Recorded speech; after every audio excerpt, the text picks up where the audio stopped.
Allez, c'est parti pour l'explication. Oh là là, la chute, malheureusement, c'est Philipsen qui est parti à terre. Ouais. Il tombait sur Jasper Philipsen. tombé sur l'épaule. Hein. Oui, ça a touché la roue là. Alors ça peut changer la face. S'accrocher avec Brian Coquard. Ça peut changer la face de l'étape et de ce début de Tour de France même. Grosse chute. Oui, Jasper Philipsen, attention, l'épaule droite. Ouais. Là, je pense qu'il s'est fait mal. L'omoplate peut-être. Il n'a pas eu de chance, le pauvre, là, parce que vraiment, c'était involontaire. Hein, Brian Coquard qui s'est accroché avec le coureur qui était à sa droite, qui a perdu l'équilibre. Il a mal. Et bien voilà, une étape anodine où il ne se passait pas grand-chose. Et un fait de course majeur qui va changer encore une fois la face du Tour, en tout cas de cette première partie de Tour de France. Non, ils repartent, les collègues. Il va rester là, Philipsen.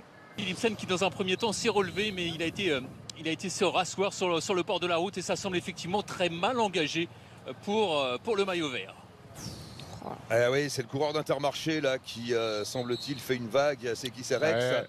C'est Lorenz Rex. Rex qui lançait Germail et qui s'accrochait. Hein. Tout ça c'est involontaire évidemment avec Brian Coquard qui a perdu les pédales et qui s'est retrouvé assis sur le cadre et qui a fait un écart et qui a embarqué Jasper Philipsen.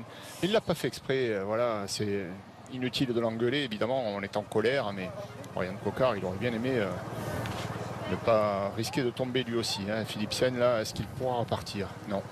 Ils l'ont tout de suite compris. Hein. Ils ont annoncé l'abandon de Philipsen hein, sur Radio Tour. Voilà, son équipe a signalé qu'il ne repartirait pas. Troisième abandon. Voilà, on revoit encore une fois. Voilà. Et l'accrochage entre Rex et Coquard. Là, c'est toute l'épaule qui prend. Hein. Et Coquard, comment faire autrement hein. Il perd l'équilibre et il a plus aucun pied sur les pédales. Et encore heureux qu'il ne se soit pas cassé la figure aussi. Hein. Il n'y a plus personne qui était capable de sprinter hein, après avoir vu la chute. Ça a coupé les jambes de tout le monde. Qui remporte le sprint d'ailleurs? Milan, je crois. Milan, je crois, qui était devant. Oui, Milan devant Penouet. Et tous les autres, on sprinte plus hein, derrière avec la chute, la violence de la chute. Guillermet, il a eu chaud aussi. Hein. Il tombe sur le côté droit. Le choc est d'une violence incroyable là pour Philipsen.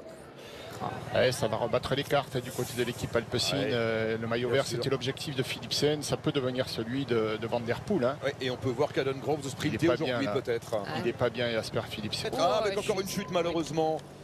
C'est pareil peintre. Avec le 206 pour Israël Première Tech, c'est Lutsenko. Lutsenko par épintre. On a également un coureur de Movistar, c'est Rubio. Einer Rubio, le Colombien qui a été pris dans cette chute. On peut appeler ça une chute. C'est plus qu'un accrochage. Alors c'est vrai que Sim Willems, alors tout ça, voilà, on se posait la question tout à l'heure pourquoi Pogacar a été faire la montagne. Arrivé, c'est un peu la pagaille, hein. Ça se bat. Et on voit Pavel Bittner qui se fait remonter également hein, pour la pique-nique post-Tenel. Voilà. Une chute ici. Avec une chute malheureusement là. Une chute, un rétrécissement, je ne sais pas. Qu'est-ce qui s'est passé? Oui, une chute.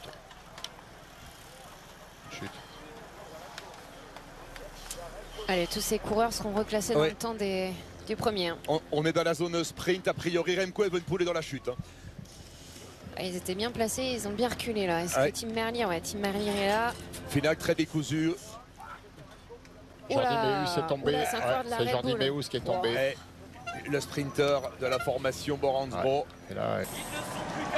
Avec Jonathan Milan, Søren Warrenskjold, avec Tim Merlier avec encore une chute, décidément que c'est sauvage, c'est sprint du Tour de France. Milan est lancé. Jonathan Milan, voilà, qui est pas en force avec Tim Merlier. Tim Merlier en force. Tim Merlier surpuissant face à Jonathan Milan. Jonathan Milan de Merlier.